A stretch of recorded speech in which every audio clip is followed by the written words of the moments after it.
Hi hello నమస్తే. Welcome to SNR TV media. So మొత్తానికైతే తెలంగాణలో ఈ బీసీల చుట్టూనే రాజకీయం అనేది నడుస్తూ ఉంది. మొన్నటి వరకు ఈ బీసీల సంఖ్య తగ్గించారు. ఈ కుల గణన ఈ సర్వేలో అని చెప్పేసి మొన్నటి వరకు బీసీ నాయకులు అందరూ కూడా చాలా ఫైర్ అయ్యారు కాంగ్రెస్ పార్టీ మీద. మరీ ముఖ్యంగా తిన్మార్ మల్లన్న ఈవెన్ పార్టీకి కూడా రాజీనామా చేయడానికి సిద్ధపడ్డారు. ఆయన రాజీనామా చేయని పక్షంలో ఆయన మీద చర్యలు కూడా తీసుకోవడానికి కాంగ్రెస్ పార్టీ వెనకడుగు వేయలేదు. అంత తారాస్థాయిలో ఉన్నింది మొన్నటి వరకు ఈ వివాదం అనేది. ఇప్పుడు మొత్తం కొంత సద్దుమునిగింది. సద్దుమునిగిన తర్వాత ఇప్పుడు ప్రజల్లో బీసీ కులగణన మీద చర్చ అనేది లేదు కానీ ఇప్పుడు పార్టీ నాయకుల్లో ఈ చర్చ అనేది మళ్ళీ మొదలైంది. నీకు ఎందుకంటే ఇప్పుడు బీసీలు ఎంత శాతం ఉన్నారో మనందరికీ తెలుసు. ఎందుకంటే రీసెంట్గా మొత్తం అంకెలతో సహా మొత్తం మంత్రులు అనేక మంది మంత్రులు దాని మీద వివరణ అనేది ఇచ్చారు. 46% మంది బీసీలు తెలంగాణలో ఉన్నారని చెప్పేసి రీసెంట్గా వివరాలన్నీ కూడా బయటకు వచ్చాయి కదా. దాని ప్రకారంగానే గతంలో ఏదైతే కాంగ్రెస్ పార్టీ కామారెడ్డి డిక్లరేషన్ అప్పుడు చెప్పిన ఏదైతే హామీ ఉందో స్థానిక సంస్థ ఎన్నికల్లో 46% పర్సంటేజ్ ఉన్న బీసీలకు 42% ఖచ్చితంగా మేము సీట్ల కేటాయిస్తామని చెప్పేసి గతంలో ఈ కామారెడ్డి డిక్లరేషన్లో సీఎం రేవంత్ రెడ్డి గారు చెప్పడం జరిగింది. అప్పుడు ఆయన సీఎంగా లేరు, కాంగ్రెస్ పార్టీ అధ్యక్షుడిగా ఉన్నారు. అధ్యక్షుడిగా ఉన్నప్పుడు ఈ హామీ అనేది ఇచ్చారు. ఇది మనం చూసుకోవచ్చు. గతంలో కామారెడ్డి డిక్లరేషన్లో ఇచ్చిన డిక్లరేషన్ అప్పుడుది ఫోటో. కర్ణాటక ముఖ్యమంత్రి సిద్ధరామయ్య గారు కూడా వచ్చారు అప్పుడు ఈ డిక్లరేషన్కి. చాడా వెంకట్ గారు ఉన్నారు. అలాగే ప్రస్తుతం తెలంగాణ చీఫ్ మహేందర్ గారు ఉన్నారు. అలాగే వచ్చేసి సిపిఐ నారాయణ కూడా ఉన్నాడు. ఇలా ఇటు విహెచ్ గారు ఉన్నారు. వీళ్ళందరి సమక్షంలోనే కోదండరామ్ గారు కూడా ఉన్నారు.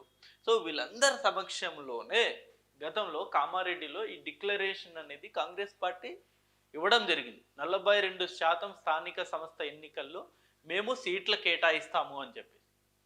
సో దీన్ని గురించి ఇప్పుడు చాలా హాట్ టాపిక్ అయిపోయింది మన తెలంగాణలో.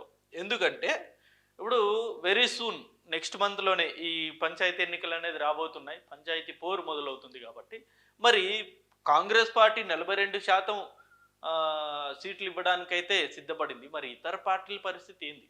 నిజంగా ఇటు బీజేపీ కావచ్చు, ఇటు బీఆర్ఎస్ కావచ్చు, వాళ్ళు కూడా 42% ఇచ్చే పరిస్థితి ఉందా అనేది ఇక్కడ క్వశ్చన్ మార్క్. దీని గురించి ఒకసారి మనం పూర్తి డీటెయిల్గా మాట్లాడుకుంటే బీసీలకు 42% రిజర్వేషన్లు ఎట్లా? కామారెడ్డి డిక్లరేషన్ ప్రకారం పార్టీ తరపున ఇస్తామన్న కాంగ్రెస్ వాళ్ళైతే చాలా కాన్ఫిడెంట్గా ఉన్నారు. అలాగే వాళ్ళు 42% మేము ఖచ్చితంగా ఇచ్చి తీరుతామని చెప్పేసి వాళ్ళు ఆల్రెడీ ప్రకటించారు. అసెంబ్లీలోనే సీఎం రేవంత్ రెడ్డి గారు దీని గురించి మాట్లాడడం జరిగింది. మేము 42% ఈసారి పంచాయతీ ఎన్నికల్లో బీసీలకు సీట్లు కేటాయిస్తాం. మీరు బీజేపీ కావచ్చు, ఇటు బీఆర్ఎస్ కావచ్చు, మీకు దమ్ము ఉంటే మీరు కూడా 42% బీసీలకు సీట్లు కేటాయించండి అని చెప్పేసి కూడా సవాల్ విసిరారు. ఇప్పటికే అసెంబ్లీలో ప్రకటించిన సీఎం రేవంత్ మిగిలిన పార్టీలు ఇవ్వాలని సవాల్. ఏం చేద్దామని బీఆర్ఎస్ మల్లగుల్లాలు. సో ఇప్పుడు బీఆర్ఎస్కి ఇదే ఆలోచన, బీజేపీ కూడా ఇదే ఆలోచన. ఆల్రెడీ 42% కాంగ్రెస్ పార్టీ ప్రకటించింది. మనం కూడా 42% ప్రకటిస్తే ఏంటి పరిస్థితి? మిగిలిన వాళ్ళందరూ కూడా వాళ్ళు ఎలా రియాక్ట్ అవుతారు? ఇప్పుడు అధికారంలో కాంగ్రెస్ పార్టీ ఉంది కాబట్టి వాళ్ళు ఏం చేసినా కూడా ఇప్పుడు డెఫినెట్గా ఆబ్వియస్లీ అది ఈ నాయకులు, కింది స్థాయి నాయకులందరూ కూడా సపోర్ట్ చేస్తారు. రేవంత్ రెడ్డి గారి మాట వాళ్ళందరూ కూడా వింటారు. బట్ ఇక్కడ ప్రతిపక్షంలో ఉన్న పార్టీలు, మిగతా 2 పార్టీలు ఉన్నాయి కదా, ఆ పార్టీల్లో విభేదాలు అయితే ఖచ్చితంగా వచ్చి తీరుతాయి. ఎందుకంటే 42% బీసీలకే ఇచ్చేస్తే మిగతా శాతం ఏ రకంగా మిగతా కులాల వారికి అడ్జస్ట్ చేయాలన్నది అంతు చిక్కని పరిస్థితి. సో ఇప్పుడు రేవంత్ రెడ్డి గారు ఈ గేమ్ ఏదైతే ఉందో ఈ గేమ్ చాలా సక్సెస్ఫుల్గా ఎగ్జిక్యూటివ్ చేశారు ఆయన. సో ఇప్పుడు బాల్ అనేది కూడా ఇతర ఇరు పార్టీల కోర్టులో వేస్తారు ఆయన. మేము 42% ఖచ్చితంగా ఇస్తాం. మరి మీ పరిస్థితి ఏంది? మీరు 42 ఇస్తారా? ఇచ్చే దమ్ము ధైర్యం ఉందా అని చెప్పేసి ఆయన సవాల్ విసిరారు. సో ఈ అంశంలో అయితే మొన్నటి వరకు రేవంత్ రెడ్డి గారు చాలా ఇబ్బందులు పడ్డా సరే, సొంత పార్టీ నాయకుల విషయంలోనే చాలా ఇబ్బంది పడ్డా, ఇప్పుడు కొంతవరకు ఆ ఇబ్బందులన్నీ గెటిన్ అయిపోయి ఇప్పుడు ఒక వ్యూహం అంటారుగా, ఆ వ్యూహం అనేది ఆల్రెడీ సంధించారు తెలంగాణ రాజకీయాల్లో మిగతా ఇరు పార్టీలు. ఏం చేద్దామని బీఆర్ఎస్ మల్లగుల్లలు ఇంకా నిర్ణయం వెల్లడించింది బీజేపీ. సో ఇదే అందరు అన్ని పార్టీల్లోనూ ఇదే ఆలోచన. వాళ్ళేమో అధికారంలో ఉన్నారు కాబట్టి ఆబ్వియస్లీ వాళ్ళు 42% ఇచ్చేసినా సరే వాళ్ళకి ఏమి పెద్ద ఎఫెక్ట్ అనేది ఉండదు. బట్ ఇక్కడ మనం ఇస్తే కింది స్థాయిలో ఏ రకంగా ప్రజలు దీన్ని స్వీకరిస్తారు? ముఖ్యంగా అదే పార్టీని నమ్ముకున్న అనేక మంది కార్యకర్తలు ఉంటారు, నాయకులు ఉంటారు. వాళ్ళు ఏ రకంగా దీన్ని రియాక్ట్ అవుతారన్నది బీజేపీ కూడా అంతు చిక్కని పరిస్థితి. నేడు ఉన్నతాధికారులతో సీఎం రేవంత్ భేటీ, స్థానిక ఎన్నికలపై రానున్న క్లారిటీ. సో ఆల్రెడీ స్థానిక పోర్ అనేది మొదలైంది, మనందరికి తెలుసు. కాకపోతే ఏకగ్రీవాలు చేయాలని చెప్పేసి రేవంత్ రెడ్డి గారు ప్రయత్నాలు చేస్తున్నా సరే, ఆ ఏకగ్రీవాలకు హైకోర్టు అనేది బ్రేక్ ఇచ్చింది. సో ఈవెన్ ఎలక్షన్ కమిషన్ కూడా దానికి సంబంధించి బ్రేక్ అనేది ఇచ్చింది. ఎందుకు, ఏ రకంగా బ్రేక్ అంటే, ఏకగ్రీవాలు చెల్లవు, ఒకరు నామినేషన్ వేసినా సరే నోటా మీద అయినా సరే ఖచ్చితంగా ఎన్నికలు జరిగి తీరాల్సిందే అని చెప్పేసి రీసెంట్గా ఈసీ చెప్పడం జరిగింది. సో ఈ అంశం మీద ప్రస్తుతం రేవంత్ రెడ్డి గారు మరొక్కసారి కోర్టులు మెట్టెక్కారు. మరి కోర్టు ఏం డిసైడ్ చేస్తుందో తెలియదు ప్రస్తుతానికైతే. బట్ ఈసీ అయితే బ్రేక్ అనేది వేసింది, ఏకగ్రీవాలు అనేవి జరగకుండా అట్లీస్ట్ నోటా మీద అయినా సరే ఎన్నికలు జరిగి తీరాల్సిందే అని చెప్పేసి. మరి చూద్దాం ఇప్పుడు ఎలా అయిపోయిందంటే, అన్ని రాష్ట్రాల్లోనే ఏకగ్రీవాలు అనేవి జరిగాయి, బట్ తెలంగాణలో మాత్రం ఎందుకని జరగట్లేదు?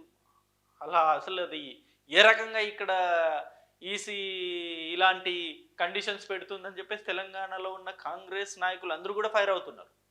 మనం చూసాం ఆంధ్రాలో, అక్కడ కూడా చాలా చోట్ల ఏకగ్రీవాలు అయినాయి. ఈవెన్ ఆంధ్రాలోనే కాదు, ఈవెన్ తెలంగాణలో కూడా గతంలో బీఆర్ఎస్ పార్టీ అధికారంలో ఉన్నప్పుడు కూడా అనేక ఏకగ్రీవాలు అయ్యాయి కదా. అనేక పంచాయతీలన్నీ కూడా స్వతహాగా వాళ్ళు ఎన్నుకున్నారు, ఓటింగ్ అనేది లేకుండా. వాళ్ళకి అప్పుడు లేని రూలు మాకు మీరు ఏ రకంగా పెడతారని చెప్పేసి కూడా ఇప్పుడు కాంగ్రెస్ నేతలు ఫైర్ అవుతున్నారు. దీని మీద కోర్టులు మెట్టయితే ఎక్కారు. మరి కోర్టు ఏం చెప్తుందో తెలియని పరిస్థితి. ఇక 2-3 రోజుల్లో దాని మీద ఒక క్లారిటీ వచ్చే అవకాశం ఉంది. స్థానిక సంస్థ ఎన్నికల్లో కాంగ్రెస్ తరపున బీసీలకు 42% సీట్లు ఇస్తామని, ఇతర పార్టీలకు 42% ఇచ్చే దమ్ముందా అని అసెంబ్లీలో సీఎం రేవంత్ రెడ్డి సవాల్ విసిరారు.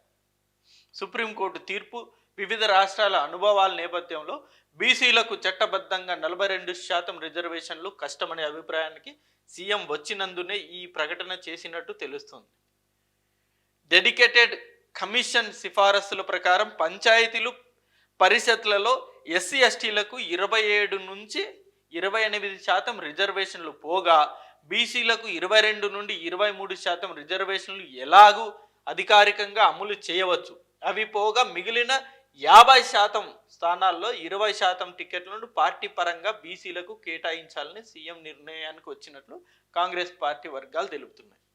ఇది ఏదైతే గతంలో బీసీలకు 22 నుండి 23% వరకు అఫీషియల్గా మీరు రిజర్వేషన్ కల్పించుకోవచ్చు అని చెప్పేసి గతంలో సుప్రీంకోర్టు గైడ్ లైన్స్ ఇచ్చిందో, దాని ప్రకారంగానే ఇప్పుడు రేవంత్ రెడ్డి గారు అడుగులు వేస్తున్నారు.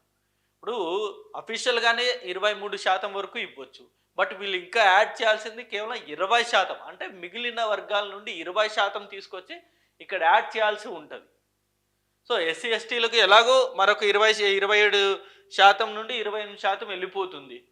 మిగిలిన శాతం నుండే వీళ్ళని యాడ్ చేయాలి. ఇప్పుడు 28% వెళ్ళిపోయింది అనుకోండి 100లో, ఇక మిగతా 72% మాత్రమే ఉండదు. ఆ 72లో కూడా 42-43% ఇటు బీసీలకు ఇచ్చేస్తే మిగిలిన శాతం మాత్రమే ఇతర వర్గాల వారికి ఇవ్వాల్సిన పరిస్థితి ఏర్పడుతుంది. అప్పుడు పార్టీలో ఖచ్చితంగా అంతర్గత విభేదాలు అనేవి ఖచ్చితంగా వస్తాయి. దాన్ని ఎలా ట్యాకిల్ చేయాలో తెలియని పరిస్థితుల్లో ఇప్పుడు బీజేపీ బీఆర్ఎస్ పార్టీలు ఉన్నాయి. కాంగ్రెస్ పార్టీ అయితే ఒక క్లారిటీతో ఉంది, బట్ ఇప్పుడు బీజేపీ బీఆర్ఎస్ఏ చాలా అంతర్గతంగా చాలా డిస్కషన్లు కూడా జరుగుతూ ఉన్నాయి. ఏ రకంగా మనం దీన్ని ఇంప్లిమెంట్ చేయాలి అని చెప్పేసి. మరి చూద్దాం వాళ్ళు ఏ రకంగా ఇంప్లిమెంట్ చేస్తారో. నిజంగా ఇతర పార్టీలు కూడా ఈ 42% ఇంప్లిమెంట్ చేస్తారా, లేకపోతే సుప్రీంకోర్టు గైడ్లైన్స్ ప్రకారమే వాళ్ళు ప్రకటిస్తారా అనేది తెలియని పరిస్థితి. సో ఇది వీడియో అండ్ ఈ అంశం మీద మీ అభిప్రాయం కూడా కింద కామెంట్ రూపంలో తెలియజేయండి.